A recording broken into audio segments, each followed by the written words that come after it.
The world almost ended on a quiet Monday night. No bombs fell. No cities burned. No one screamed. But for a few minutes, the fate of every human being on Earth rested on the shoulders of one man, sitting in a bunker outside Moscow. The date was September 26, 1983. In the dead of night, deep inside the Sepukov 15 command center, an alarm began to scream. Red lights flashed. Klaxons wailed through concrete corridors.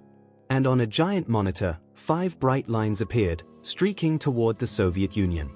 5 American nuclear missiles, incoming. Every second mattered. Protocol said one thing: report it. Confirm it. Retaliate. If this was real, within minutes, thousands of Soviet warheads would launch toward the United States in response, turning the Cold War into the last war humanity would ever fight. But the officer on duty, a man named Stanislav Petrov, didn't move. He didn't shout orders or hit the alarm switch. He just stared at the screen, frozen in disbelief.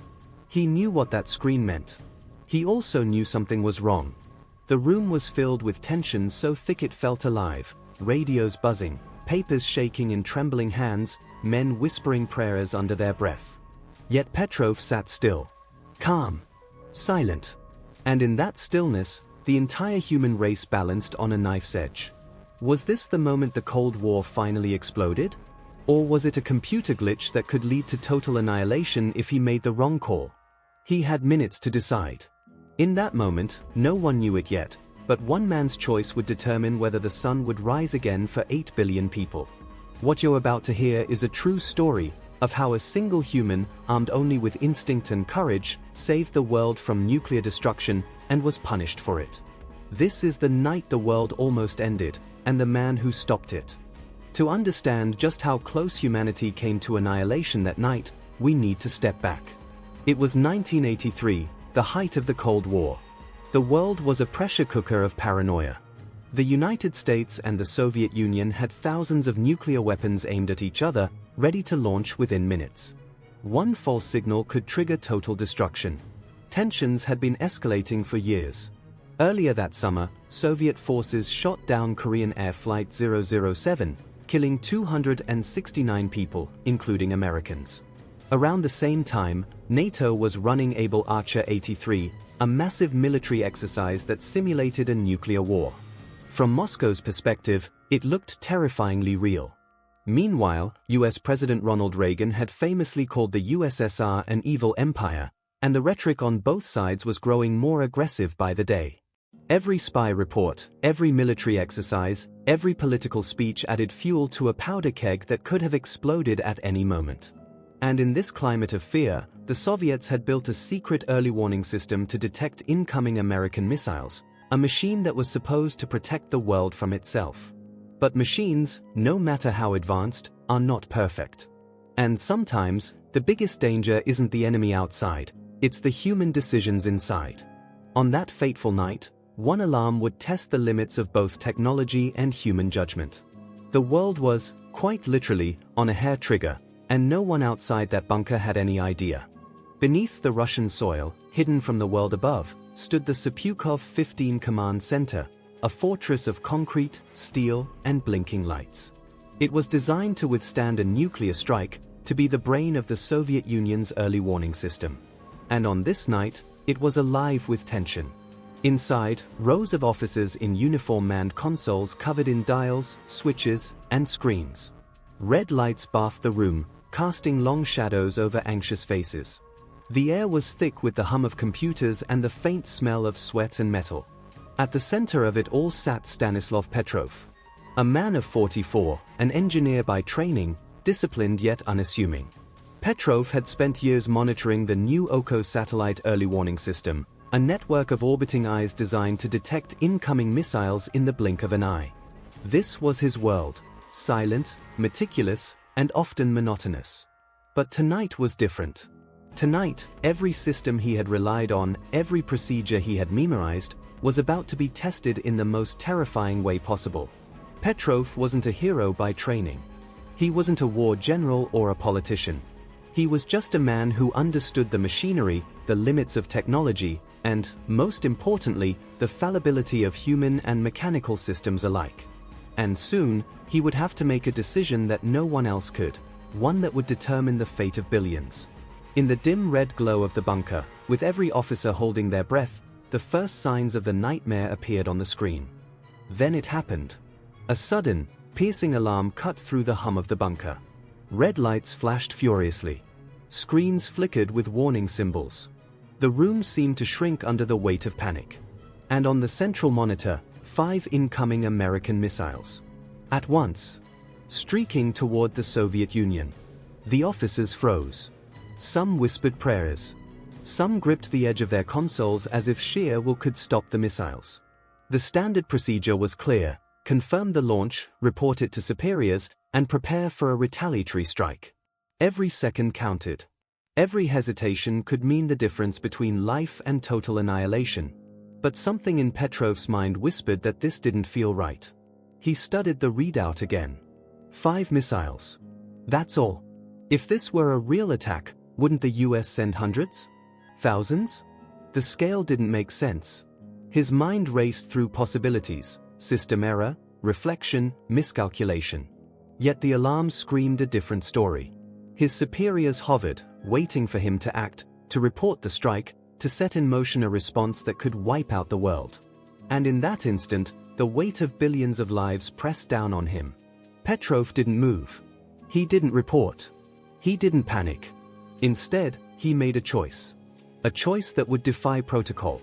A choice that could either save the world or destroy it. And so began the longest few minutes in human history. A few minutes that would test not just technology, but the courage, intuition, and judgment of a single man. In that bunker, surrounded by flashing lights and frantic voices, Stanislav Petrov faced a question no one should ever have to answer. Trust the machine, or trust himself? The OCO satellites were new, state-of-the-art, designed to detect missile launches from thousands of miles away in seconds. They were the pride of Soviet technology, supposedly infallible. But Petrov knew better. Machines, no matter how advanced, could make mistakes. Reflections in the atmosphere, technical glitches, cosmic rays, even the most sophisticated system was still run by flawed humans. He weighed the data. 5 missiles. Too few for a full-scale US strike. The timing seemed off. And somehow, against all procedure, something deep in his instincts told him, this isn't real. Yet every voice around him screamed the opposite. Report it. Confirm the strike. If you're wrong, billions will die. Petrov's mind raced. He knew that one misjudgment could trigger the last war in human history. And then, in a quiet defiance, he did the unthinkable. He reported the incoming missiles as a false alarm. A single act of intuition. A single human decision. Against protocol, against fear, against the terrifying authority of the machines, Petrov chose reason over panic. For 15 minutes, he held the fate of the world in his hands, and refused to let the red lights dictate destiny. It was not courage in the heroic, flashy sense. It was a quiet, stubborn belief that the world could not be governed by alarms alone. And in that stubbornness, he became humanity's unlikely savior. The seconds stretched into minutes. Every officer in the bunker held their breath, eyes glued to screens, hearts hammering. The room was silent except for the low hum of machines and the distant echo of alarms that had finally stopped blaring. 15 minutes. 15 minutes in which the entire human race hung by a thread. Outside the concrete walls, the world carried on unaware. Cities slept peacefully. Streets were quiet. Birds roosted. Somewhere, a child dreamed. And inside that bunker, a man named Stanislav Petrov carried a secret. He had just defied orders, defied the system, and possibly saved everyone. Every radar pulse, every flicker of a monitor, could have been the signal of doom. His colleagues whispered, waited, stared, and panicked in turns, all while the clock ticked relentlessly forward. And then, nothing. No flashes of fire in the sky. No sirens from above. No news of incoming devastation. The missile alert had been a false alarm. The tension that had gripped the bunker for 15 excruciating minutes slowly ebbed, leaving a hollow sense of disbelief. Petrov exhaled, but he knew this victory came with irony. He had acted against protocol, trusting his instincts over the authority of the very system designed to protect the world. In that silence, he realized something chilling. Sometimes, human judgment is the only thing standing between life and extinction. 15 minutes had changed history. And the world would never know it. When the alarm finally cleared, relief should have washed over the bunker. Instead, Stanislav Petrov was met with silence. No cheers. No applause. No medals. The system had worked perfectly, and yet, by following his instincts, he had technically disobeyed protocol. In the eyes of some superiors, that made him a liability. Not a hero. Petrov's career stalled. He was quietly reprimanded for not following orders. He was not celebrated, not even recognized. The Soviet military bureaucracy had little room for nuance, either you obeyed or you were a problem. Outside, the world remained oblivious. The public never knew that humanity had come so close to annihilation. 4 years, the incident remained classified, buried deep in Soviet archives, invisible to history books. Petrov returned to civilian life, living quietly in a modest apartment. No accolades, no fanfare, just the weight of knowing that his calm, rational judgment had spared billions of lives. He didn't boast about it. He didn't tell stories to friends. He simply lived, a man whose quiet courage had saved the world, and yet, in the eyes of the system, he was little more than another officer doing his job. History would eventually uncover his story. But for now, Petrov's heroism remained hidden, a secret that had preserved the future without anyone realizing it. Even after the tension in the bunker subsided, the question lingered: what went wrong? It wasn't human error. It wasn't espionage.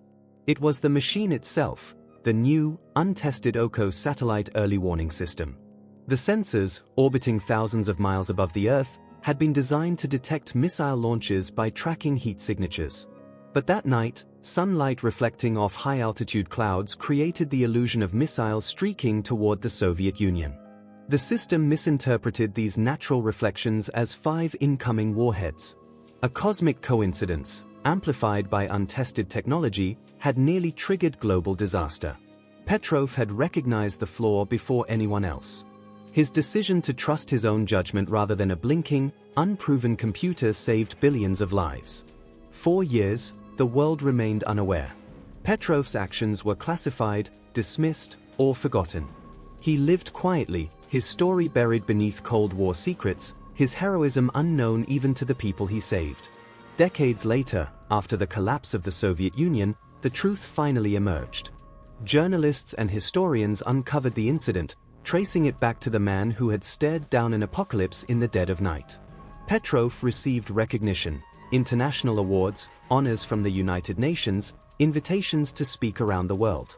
Yet he remained humble, almost embarrassed by the attention. "I was just doing my job," he would later say. And that was the essence of his courage, ordinary judgment in extraordinary circumstances. Today, Stanislav Petrov's story is remembered not for the red lights, the alarms, or the near catastrophe, but for a simple truth. In a world increasingly dependent on technology, human reasoning, intuition, and moral courage are still what protect us. He was a man who saved the world, quietly, almost anonymously, a reminder that even in the shadow of annihilation, a single decision, made calmly and rationally, can make the difference between life and extinction. The alarm that night was false. The danger was real. And thanks to one man's judgment, the sun rose the next morning on a world that did not yet know it had almost ended.